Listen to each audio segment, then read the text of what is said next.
Welcome back to our commentary series on the writings of Ajmal from his blog, theborderofallmind.com. Yeah. For those of you just joining us, Ajmal's blog is this incredible space where he explores all sorts of fascinating ideas about life, purpose, and creativity. Yeah. It's not your typical blog. He blends personal reflections with art and photography, Right. which makes for a really unique experience. It really is. It feels more like stepping into his thought process than just reading a blog post. Exactly. And today we're diving into a piece he published in April called Congruence Over Reactivity. The title itself intrigued me. It hints at this struggle so many of us face. Right? Trying to live intentionally in a world that's constantly bombarding us with distractions and demands. It is a struggle, isn't it? Yeah. Ajmal starts by painting this picture of feeling like we're on autopilot, just going through the motions. Right. And he challenges us to consider, are we truly connected to what matters most? Or are we just reacting to whatever life throws at us? That really struck a chord with me. I know there are times when I get so caught up in the daily grind Yeah. that I forget to ask myself, wait, am I actually enjoying this? Right. Or is this even moving me towards what I truly want? Right. And that's where Ajmal's concept of congruence comes in. Okay. He argues that true fulfillment doesn't come from external achievements, but from aligning our actions with our core values. I see. And he poses some powerful questions to help us reflect on this, like, how do I wish to be remembered? That one really stopped me in my tracks. Yeah. It's so easy to get caught up in the day-to-day that we lose sight of the bigger picture. But if we were to think about our legacy, about how we want to be remembered, it might shift our priorities. Absolutely. And it's not just about our legacy in a grand sense, Okay. but also about how we show up in our everyday lives. Are we acting in ways that are congruent with our values, Yeah. or are we constantly compromising? And that's where the pruning comes in. Yes. Well, Ajmal talks about the importance of cutting back on activities, relationships, even habits that no longer serve our purpose. Yes. He uses this great analogy of a gardener tending to their plants. Okay. You have to prune away the dead branches to allow the healthy ones to flourish. Right. And it's the same with our lives. Sometimes we need to let go of things that are no longer serving us, even if it's difficult, to make space for what truly matters. It's like that saying, you can't pour from an empty cup. If we're constantly giving our energy to things that drain us, Right. we won't have anything left for the things that light us up. Exactly. And that's why Ajmal emphasizes the power of saying hell yes Okay. to commitments that genuinely excite us, commitments that align with our deepest aspirations. But saying hell yes Yeah. can be tough. Yeah. How do we even know which opportunities are truly worthy of that level of commitment? Sometimes it feels like everything demands our attention. That's such a good point. Ajmal doesn't give us a simple formula, Right. but he does offer some guidance. He encourages us to ask ourselves, does this opportunity align with my values? Does it make me feel energized and excited? Okay. Does it contribute to the kind of life I want to create? So it's about being discerning, about really tuning into our intuition and making sure that our hell yes moments are truly aligned with our purpose. Exactly. Yeah. And when we do find those opportunities, when we choose to say yes to things that light us up, Yeah. that's when we start to experience the positive outcomes Ajmal talks about. You mean like that sense of joy and creative exhilaration he describes? Yes, and it goes beyond that. He also talks about how living with purpose positively impacts our relationships. How so? Well, when we're living in alignment with our values, our relationships become more authentic. We're not trying to be someone we're not, and that allows for deeper, more meaningful connections. That makes sense. It's like we're radiating a different kind of energy when we're living with purpose.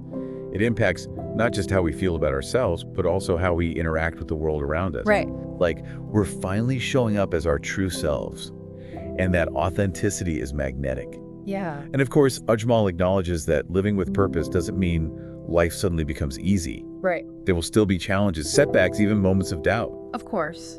But he suggests that having a strong sense of purpose equips us to face those difficulties with more resilience. Okay. It's like having a compass to guide us through the storms. I love that analogy. It's not about avoiding the storms altogether, but about having that inner compass to help us navigate them and find our way back on course. Exactly. And in those moments of doubt when we're feeling lost or uncertain, Ajmal encourages us to revisit those core questions he posed earlier. You mean like, how do I wish to be remembered? Yeah. And what matters most to me? Yes. Those questions can serve as powerful anchors, reminding us of what truly matters and helping us realign our actions with our values. It's like a course correction, right? When we start to drift off course, those questions can help us steer back in the right direction. Precisely.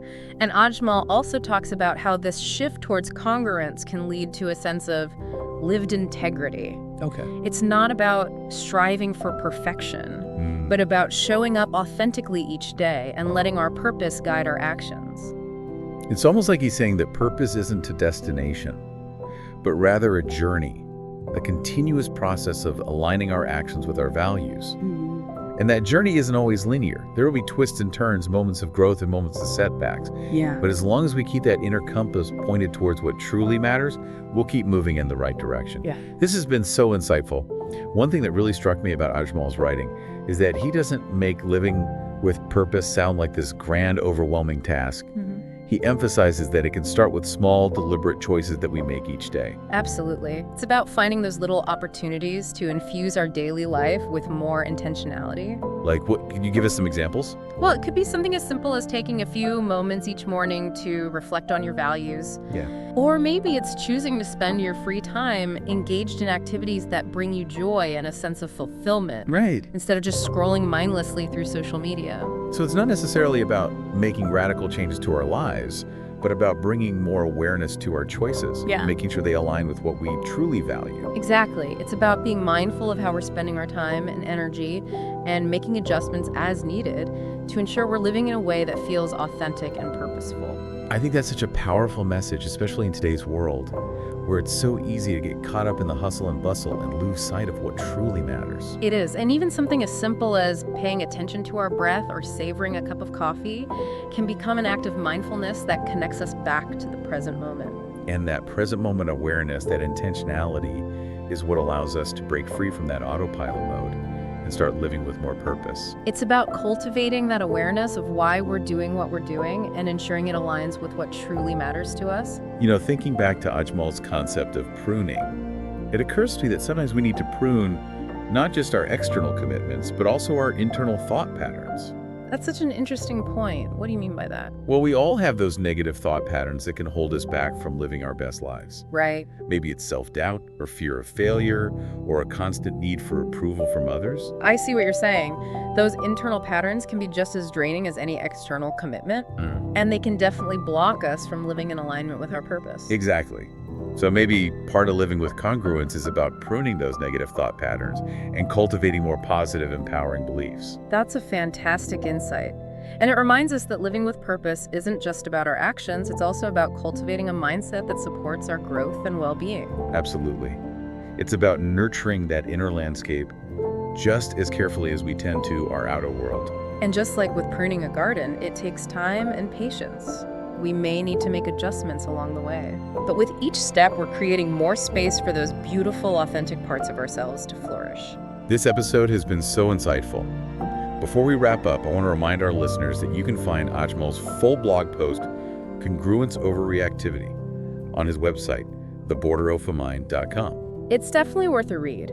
His writing is thought-provoking and offers a fresh perspective on how to navigate the complexities of modern life with more intention and purpose. I couldn't agree more. Now, before we sign off, we want to leave you with a question to ponder. It's a powerful question to sit with. It really is. Maybe it's about saying no to something that's draining your energy, or finally starting that creative project you've been putting off. Right. Or perhaps it's about taking a few minutes each day to simply be present, to connect with yourself and your surroundings. Whatever it is, I encourage you, our listener, to really reflect on this question and see what resonates with you. And we encourage you to explore Ajmal's work further on his website, theborderofamind.com. His blog is full of insightful reflections and artistic expressions that can spark your own journey of self-discovery. Until next time, keep seeking, keep exploring, and keep living with intention.